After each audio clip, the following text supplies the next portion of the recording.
ಇನ್ನು ರಾಜ್ಯ ರಾಜಕಾರಣದಲ್ಲಿ ನಾಯಕರುಗಳ ನಡುವಿನ ವಾಕ್ಸಮರ ನಿಲ್ಲೋ ಲಕ್ಷಣಗಳು ಕಾಣ್ತಾ ಇಲ್ಲ. ಅವ್ರು ಇವ್ರಿಗೆ ಕಾಲೆಳೆಯೋದು, ಇವ್ರು ಅವ್ರಿಗೆ ತಿರುಗೇಟ್ ಕೊಡೋದು ಇದೊಂದು ರೀತಿ ಕಾಮನ್ ಆಗ್ಬಿಟ್ಟಿದೆ. ಇದೆಲ್ಲದರ ನಡುವೆ ಮೊನ್ನೆ ಈ ಕಲ್ಲಡ್ಕ ಪ್ರಭಾಕರ್ ಭಟ್ ಅವರು ಮುಸ್ಲಿಂ ಮಹಿಳೆಯರ ಬಗ್ಗೆ ವಿವಾದಾತ್ಮಕ ಹೇಳಿಕೆಯೊಂದನ್ನು ಕೊಟ್ಟಿದ್ರು. ಇದು ಕೆಲ ಕಾಂಗ್ರೆಸ್ ನಾಯಕರ ಕಣ್ಣು ಕೆಂಪಗಾಗಿಸಿದೆ.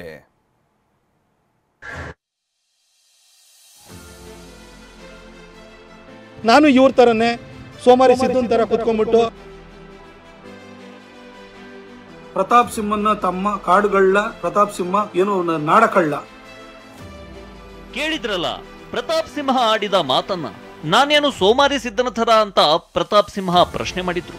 ಕರ್ನಾಟಕದಲ್ಲಿ 28 ಜನ ಎಂಪಿಗಳಿದ್ದಾರೆ. ಯಾವ ಎಂಪಿನೂ ಟಾರ್ಗೆಟ್ ಮಾಡಲ್ಲ. ಮೈಸೂರು ಎಂಪಿನೇ ಯಾವಾಗ್ಲೂ ಟಾರ್ಗೆಟ್ ಯಾಕೆ ಮಾಡ್ತಾರೆ? ಎಲ್ಲರೂ ಟಾರ್ಗೆಟ್ ಮಾಡ್ತಾರೆ. ನಾನು ಇವ್ರ ತರನೇ ಸೋಮಾರಿ ಸಿದ್ದನ್ ತರ ಕುತ್ಕೊಂಡ್ಬಿಟ್ಟು ಕೆಲಸ ಮಾಡ್ದಲೆ ಜನರನ್ನೆಲ್ಲ ಜಾತಿ ಎತ್ಕಟ್ಕೊಂಡು ಈ ಕೆಲಸ ಮಾಡ್ಕೊಂಡಿರ್ಬೇಕಿತ್ತ? ಪ್ರತಾಪ್ ಸಿಂಹ ಆಡಿದ ಈ ಮಾತು ಕಾಂಗ್ರೆಸ್ ನಾಯಕರ ಕೋಪ ನೆತ್ತಿಗೆರುವಂತೆ ಮಾಡಿತ್ತು. ಸಿಂಹ ಆಡಿದ ಮಾತಿಗೆ ಟ್ವೀಟ್ ನಲ್ಲೇ ಕಾಲೆಳೆದಿದ್ದ ಕಾಂಗ್ರೆಸ್, ಅಣ್ಣ ಅಂದ್ರೆ ಪ್ರತಾಪ್ ಸಿಂಹ ನಾಡಕಳ್ಳ, ತಮ್ಮ ವಿಕ್ರಮ್ ಸಿಂಹ ಕಾಡುಗಳ್ಳ ಅಂತ ಕೌಂಟರ್ ಕೊಟ್ಟಿತ್ತು.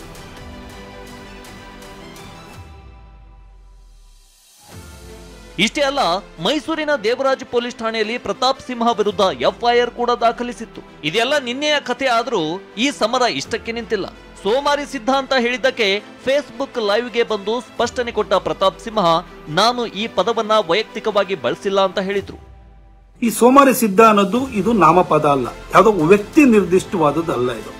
ಇದು ನಾಣ್ಣುಡಿನಲ್ಲಿ ನಾವು ಆಡೋ ಮಾತಿನಲ್ಲಿ ಬಹಳ ಸರಿ ಸೋಮಾರಿ ಸಿದ್ಧ ಅಂತ ಹೇಳ್ತೀವಿ. ನಾವು ಕಾಲಿಪಿಲಿ ಅಂತ ನಮ್ಮ ನಾರ್ತ್ ಕರ್ನಾಟಕದಲ್ಲಿ ಹೇಳ್ತಾರೆ, ಪಾಂಡು ಅಂತ ಹೇಳ್ತಾರೆ, ಹಾಗೆ ನಮಗೆ ಉಂಡಾಡಿ ಗುಂಡ ಅಂತ ಹೇಳ್ತಾರೆ.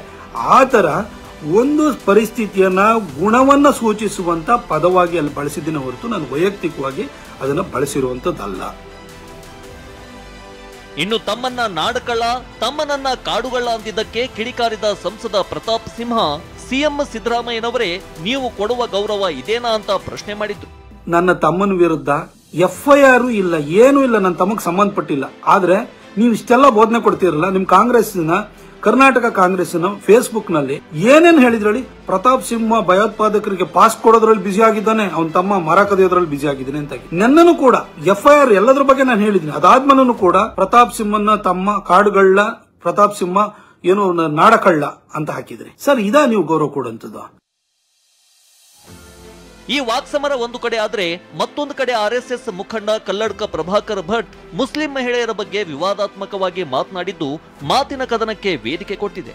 ಮುಸ್ಲಿಂ ಮಹಿಳೆಯರಿಗೆ ಪರ್ಮನೆಂಟ್ ಗಂಡ ಇಲ್ಲ, ಪರ್ಮನೆಂಟ್ ಗಂಡ ಕೊಟ್ಟಿದ್ದು ಮೋದಿ ಅಂತ ಮೊನ್ನೆಯಷ್ಟೇ ಮಂಡ್ಯದಲ್ಲಿ ಹೇಳಿದ್ರು. ನಿಜವಾಗಿ ಮುಸಲ್ಮಾನ ಹುಡುಗಿಯರಿಗೆ ಆನಂದದ ಸಂಗತಿ ಆಗಬೇಕಾಗಿದೆ. ದಿನಕ್ಕೊಬ್ಬ ಗಂಡ, ಪರ್ಮನೆಂಟ್ ಗಂಡನೇ ಇಲ್ಲ. ಹಾಗಾದ್ರೆ ತಲಾಕ್ ಹೇಳಿದ್ರಪ್ಪ, ಅದಕ್ಕೋಸ್ಕರ ಜೀವನ ಪೂರ್ತಿ ನನಗೆ ಒಬ್ಬ ಗಂಡ ಇದ್ದಾನೆ ಅಂತ ಹೇಳುವಂತ ಪರಿಸ್ಥಿತಿ ಇಲ್ಲ. ನಿಮಗೆ ಒಂದು ಪರ್ಮನೆಂಟ್ ಗಂಡನನ್ನು ಕೊಟ್ಟದ್ದು ಮೋದಿ ಸರ್ಕಾರ. ಕಲ್ಲಡ್ಕ ಮಾತಿನಿಂದ ಕೆರಳಿದ ಸಚಿವ ಜಮೀರ್ ಅವರು ಕೊಳಕು ಮನಸ್ಥಿತಿಯನ್ನ ಅನಾವರಣ ಮಾಡಿದೆ ಅಂತ ಟ್ವೀಟ್ ಮಾಡಿದ್ದಾರೆ. ಬಿಕೆ ಹರಿಪ್ರಸಾದ್ ಮಾತನಾಡಿ, ಸರ್ಕಾರ ಇವರ ವಿರುದ್ಧ ಮೊದಲು ಕ್ರಮ ತೆಗೆದುಕೊಳ್ಳಿ ಅಂತ ಹೇಳಿದ್ರು. ಬಹಳ ಪ್ರಚೋದನಕಾರಿ ಹೇಳಿಕೆ, ಎರಡು ಕೋಮುಗಳ ನಡುವೆ ದ್ವೇಷವನ್ನು ಬೀಳ್ತಕ್ಕಂಥ ಹೇಳಿಕೆ. ತತ್ಕ್ಷಣವೇ ಸರ್ಕಾರ ಇವರ ಬಗ್ಗೆ ಕ್ರಮ ತೆಗೆದುಕೊಳ್ಳಬೇಕು. ಸದ್ಯ ರಾಜ್ಯ ರಾಜಕಾರಣದಲ್ಲಿ ನಾಯಕರ ಏಟು ಎದುರೇಟಿನ ಮಾತುಗಳು ಜೋರಾಗ್ತಿವೆ. ಲೋಕಸಭೆ ಚುನಾವಣೆ ಹೊತ್ತಲ್ಲಿ ಇದು ಯಾವ ಹಂತಕ್ಕೆ ಹೋಗುತ್ತೋ ಕಾದು ನೋಡಬೇಕಿದೆ. Bureau report, TV9.